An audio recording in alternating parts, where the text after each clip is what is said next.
നെഹെമിയ 11-ാം അധ്യായം. ജെറുസലേം നിവാസികൾ. ജനനേതാക്കൾ ജെറുസലേമിൽ താമസിച്ചു. ശേഷിച്ചവർ വിശുദ്ധ നഗരമായ ജെറുസലേമിൽ 10-ൽ ഒരാൾ വീതവും ഇതര പട്ടണങ്ങളിൽ 10-ൽ 9 വീതവും താമസിക്കാൻ നറുക്കിട്ട് തീരുമാനിച്ചു. ജെറുസലേമിൽ താമസിക്കാൻ സ്വമേധയാ തയ്യാറായവരെ ജനം അഭിനന്ദിച്ചു. ഇസ്രായേൽ ജനവും പുരോഹിതന്മാർ, ലേവ്യർ, ദേവാലയ ശുശ്രൂഷകർ, സോളമൻ്റെ ദാസന്മാരുടെ പിൻഗാമികൾ എന്നിവർ യൂദാ നഗരങ്ങളിൽ സ്വന്തം സ്ഥലത്ത് താമസിച്ചു. ജെറുസലേമിൽ വസിച്ച പ്രമുഖന്മാർ യൂദായുടെയും ബെഞ്ചമിൻ്റെയും ഗോത്രത്തിൽപ്പെട്ടവരാണ്. യൂദാ ഗോത്രത്തിൽ നിന്ന് ഉസിയായുടെ പുത്രൻ അത്തായ, ഉസിയ സഗറിയായുടെയും, സഗറിയ അമരിയായുടെയും, അമരിയ ഷെഫാത്തിയായുടെയും, ഷെഫാത്തിയ മഹലലേലിൻ്റെയും, മഹലലേൽ പേരസിൻ്റെയും പുത്രന്മാർ. ബാറൂക്കിൻ്റെ പുത്രൻ മാസയ.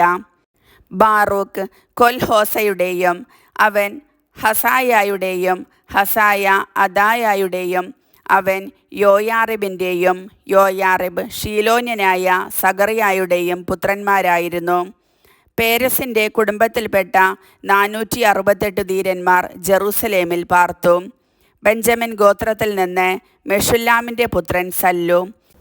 മെഷുല്ലാം യോബദിൻ്റെയും, യോബദ് പെദായായുടെയും, പെദായ കോലായായുടെയും, കോലായ മാസയായുടെയും, മാസയ ഇത്തിയേലിൻ്റെയും, ഇത്തിയേൽ യഷായായുടെയും പുത്രന്മാരായിരുന്നു. സല്ലുവിനോടൊപ്പം അടുത്ത ചാർച്ചക്കാരായ ഗബ്ബായ്, സല്ലായ് എന്നിവരും. ആകെ 928 പേർ. സിക്രിയുടെ പുത്രൻ ജോയേലാണ് അവരുടെ ചുമതല വഹിച്ചത്. ഹസേനുവായുടെ പുത്രൻ യൂദ ആയിരുന്നു നഗരത്തിൽ രണ്ടാമൻ. പുരോഹിതന്മാരിൽ യോയാറിബിൻ്റെ പുത്രൻ യദായ, യാക്കീൻ, ഹിൽക്കിയായുടെ പുത്രൻ സെറായ. ഹിൽക്കിയ മെഷുല്ലാമിൻ്റെയും, മെഷുല്ലാം സാദോക്കിൻ്റെയും, സാദോക്ക് മെറായോത്തിൻ്റെയും, മെറായോത്ത് ദേവാലയ ഭരണാധികാരിയായ അഹിത്തൂബിൻ്റെയും പുത്രന്മാരായിരുന്നു. ദേവാലയത്തിൽ ജോലി ചെയ്തിരുന്ന അവരുടെ ചാർച്ചക്കാർ 822 പേർ. യെറോഹാമിൻ്റെ പുത്രൻ അദായ. യെറോഹാം പെലാലിയായുടെയും, പെലാലിയ അംസിയുടെയും, അംസി സഗറിയായുടെയും, സഗറിയ പാഷൂറിൻ്റെയും, പാഷൂർ മൽക്കിയായുടെയും പുത്രന്മാരായിരുന്നു. അദായായുടെ ചാർച്ചക്കാരായ കുടുംബത്തലവന്മാർ 242. അസറേലിൻ്റെ പുത്രൻ അമഷസായ്. അസറേൽ അഹ്സായിയുടെയും, അഹ്സായി മെഷില്ലേമോത്തിൻ്റെയും, മെഷില്ലേമോത്ത് ഇമ്മറിൻ്റെയും പുത്രന്മാരായിരുന്നു. അവരുടെ ശൂരപരാക്രമികളായ ചാർച്ചക്കാർ 128 പേർ. അവരുടെ നേതാവ് ഗഹദോലിൻ്റെ പുത്രൻ സബ്ദിയേലായിരുന്നു. ലേവ്യരിൽ നിന്ന് ഹാഷൂബിൻ്റെ പുത്രൻ ഷെമായ. ഹാഷൂബ് അസ്രിക്കാമിൻ്റെയും, അസ്രിക്കാം ഹഷാബിയായുടെയും, ഹഷാബിയ ബുന്നിയുടെയും പുത്രന്മാരായിരുന്നു. ദേവാലയത്തിന് പുറമെയുള്ള ജോലികളുടെ മേൽനോട്ടം വഹിച്ചിരുന്നത് ലേവ്യ പ്രമുഖരായ ഷാബദായിയും യോസബാദുമാകുന്നു. സ്തോത്ര പ്രാർത്ഥനയ്ക്ക് നേതൃത്വം വഹിച്ചിരുന്നത് ആസാഫിൻ്റെ പുത്രനായ സബ്ദിയുടെ പുത്രൻ മിക്കായുടെ പുത്രനായ മത്താനിയ. രണ്ടാമൻ ബക്ബുക്കിയ. യദുദൂനിൻ്റെ പുത്രനായ ഗലാലിൻ്റെ പുത്രൻ ഷമ്മുവായുടെ പുത്രനായ അബ്ദ. വിശുദ്ധ നഗരത്തിൽ ആകെ ലേവ്യർ 284. വാതിൽക്കാവൽക്കാരായ അക്കൂബും തൽമോനും അവരുടെ ചാർച്ചക്കാരും കൂടെ 172 പേർ. ബാക്കിയുള്ള ഇസ്രായേൽ ജനവും പുരോഹിതന്മാരും ലേവ്യരും യൂദാ നഗരങ്ങളിൽ താന്താങ്ങളുടെ അവകാശ ഭൂമികളിൽ താമസിച്ചു. എന്നാൽ ദേവാലയ ശുശ്രൂഷകർ ഓഫേലിൽ താമസിച്ചു. സീഹായും ഗിഷ്പായും അവരുടെ മേൽനോട്ടം വഹിച്ചു.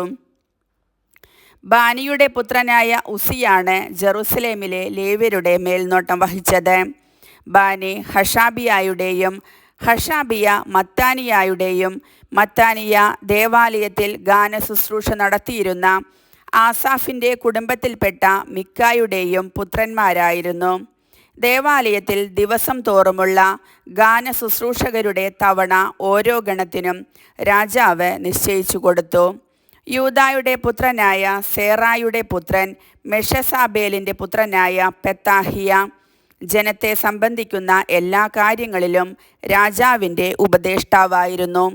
യൂദായിൽപ്പെട്ട ചിലർ കിരിയാത്ത് അർബ, ദിബോൺ, യക്കാബ്, സേൽ എന്നീ നഗരങ്ങൾ, അവയുടെ ഗ്രാമങ്ങൾ യഷുവ, മൊളാദ, ബത്പലേത്ത്, ഹസാർ ഷുവാൽ, ബർഷബ അതിൻ്റെ ഗ്രാമങ്ങൾ, സിഗ്ലാഗ്, മെക്കോന അതിൻ്റെ ഗ്രാമങ്ങൾ, എൻഡിമോൻ, സോറ, യാർമുത്ത്, സനോവ, അതുല്ലാം എന്നീ പട്ടണങ്ങൾ, അവയുടെ ഗ്രാമങ്ങൾ, ലാഗീഷ് അതിൻ്റെ വയലുകൾ, അസേക്ക അതിൻ്റെ ഗ്രാമങ്ങൾ എന്നിവിടങ്ങളിൽ വസിച്ചു. അങ്ങനെ അവർ ബെർഷബ മുതൽ ഹിന്നോം താഴ്വര വരെ വാസമുറപ്പിച്ചു. ബെഞ്ചമിൻ ഗോത്രജർ ഗേബ, മിക്മാഷ്, അയ്യ, ബദേൽ അതിൻ്റെ ഗ്രാമങ്ങൾ, അനാത്തോദ്, നോബ്, അനാനിയ, ഹാസോർ, റാമ, ഗിത്തായിം, ഹദീദ്, സെബോയിം, നെബലാത്ത്, ലോദ്, ശില്പികളുടെ താഴ്വരയായ ഓനോ എന്നിവിടങ്ങളിൽ പാർത്തു. യൂദായിലെ ചില ലേവ്യഗണങ്ങൾ ബെഞ്ചമിനോട് ചേർന്നു. കർത്താവിൻ്റെ വചനം.